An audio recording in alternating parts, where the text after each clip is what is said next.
Bonjour à toutes et à tous, ici Thibaut Aigle et bienvenue dans ce nouvel épisode de l'EFP Radio Show.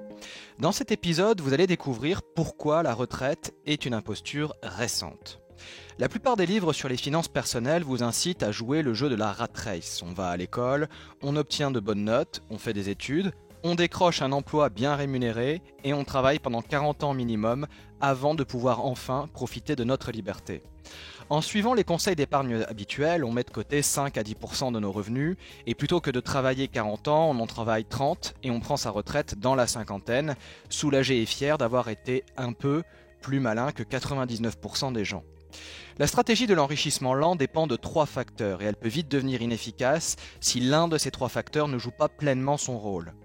Le premier facteur, c'est le capital épargné. 10% de 50 000 euros, ce n'est pas la même chose que 10% de 20 000 euros, et au bout du compte, ça peut faire une sacrée différence, surtout lorsqu'on prend en compte les 2 autres facteurs.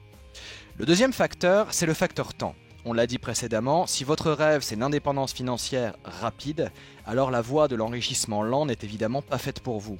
La formule des intérêts composés fonctionne à merveille pourvu que vous acceptiez d'attendre une trentaine d'années et ou que votre capital de départ soit conséquent. Pas sûr que tout le monde soit prêt à patienter aussi longtemps. Le troisième facteur, c'est le rendement, le taux que vous obtenez en plaçant votre argent, et tant que vous placez cet argent dans un environnement économique stable et en pleine croissance, tout va bien. Mais les choses peuvent aussi se gâter très rapidement, en particulier dans un contexte économique et financier de répression financière comme celui que nous connaissons actuellement. Que faire si le taux baisse brutalement? Que faire si vous devez encaisser des pertes en capital? Dans le meilleur des mondes, celui des 30 glorieuses et de la déréglementation néolibérale, la question ne se pose pas. Tout va bien puisque nous sommes dans le meilleur des mondes. Malheureusement, le monde économique ce n'est pas le meilleur des mondes et les périodes de dépression succèdent aux périodes de croissance économique.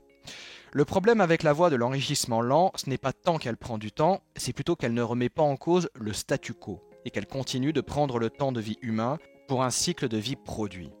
L'avènement de l'ère industrielle a consacré certaines pratiques qui ont été intériorisées par l'homme. Travail à la chaîne, productivisme, quête de l'efficacité, spécialisation, etc. Un ensemble de bonnes pratiques qui ont fait de l'homme un rouage, ni plus ni moins, du système économique et ont contribué à le dépersonnaliser. Un exemple, prenez ce que l'on appelle le cycle de vie produit. Les étapes du cycle de vie produit se comptent sur les doigts d'une main. En fait, il y en a 5 au total.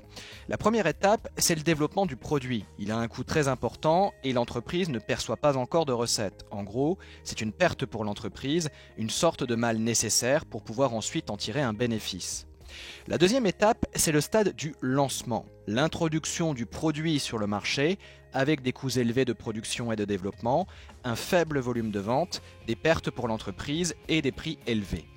La troisième étape, c'est le stade de la croissance. Le produit commence à rapporter de l'argent, on parvient à réaliser des économies d'échelle et on connaît une croissance importante des volumes de vente. Les profits sont croissants pour l'entreprise et les marges également élevées. La quatrième étape, c'est le stade de la maturité. Les marges se réduisent, les concurrents incapables d'économies d'échelle disparaissent et les coûts de production faibles ne compensent plus les coûts de promotion commerciale et de service à la clientèle. Les profits sont encore élevés, mais stagnants. La cinquième et dernière étape, c'est le stade du déclin. On assiste alors à une diminution des ventes, des profits, des prix et apparaissent alors les produits de remplacement. Le produit est fini. Le cycle de vie produit ne vous rappelle toujours rien ? La première étape, ce sont les études du salarié. Elles ont un coût très important et le salarié ne perçoit pas encore de salaire. S'il s'agit d'une formation professionnelle financée par l'entreprise, c'est une perte pour elle, une sorte de mal nécessaire pour pouvoir ensuite en tirer un bénéfice.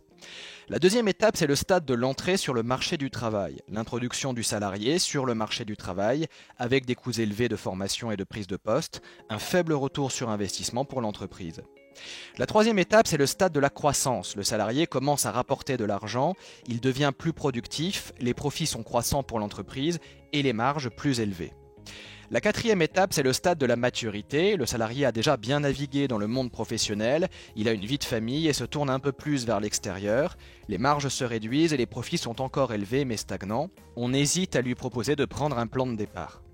La cinquième étape, c'est le stade du déclin. On assiste alors à une diminution de la productivité et des profits. Des salariés plus jeunes et plus performants sont embauchés. Ces derniers coûtent moins cher pour un niveau de responsabilité équivalent. Le salarié décide de prendre un plan de départ à la retraite anticipée. On lui a gentiment fait comprendre qu'il n'avait de toute façon pas vraiment le choix. Le problème quand on se place dans la perspective de la retraite et de l'enrichissement lent, c'est qu'on accepte de faire partie d'un système qui nous considère comme une variable d'ajustement, un piston à remplacer dès lors qu'il ne se montre pas suffisamment efficace, et qui finira tôt ou tard par être mis sur la touche plus ou moins de plein gré.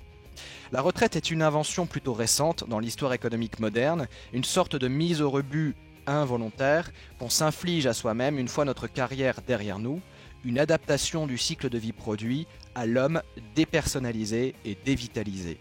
Comme si on devenait tout à coup inutile et obsolète une fois la soixantaine passée, comme si on n'avait plus aucun rôle à jouer dans la société passé un certain âge, comme si notre insertion dans le monde économique et financier ne dépendait finalement que de notre carrière professionnelle. Les candidats à l'indépendance financière refusent d'être assimilés à des produits. Ils ont compris que l'on peut profiter de la vie dès son plus jeune âge et ne voient pas bien pourquoi ils devraient attendre 40 ans pour cela.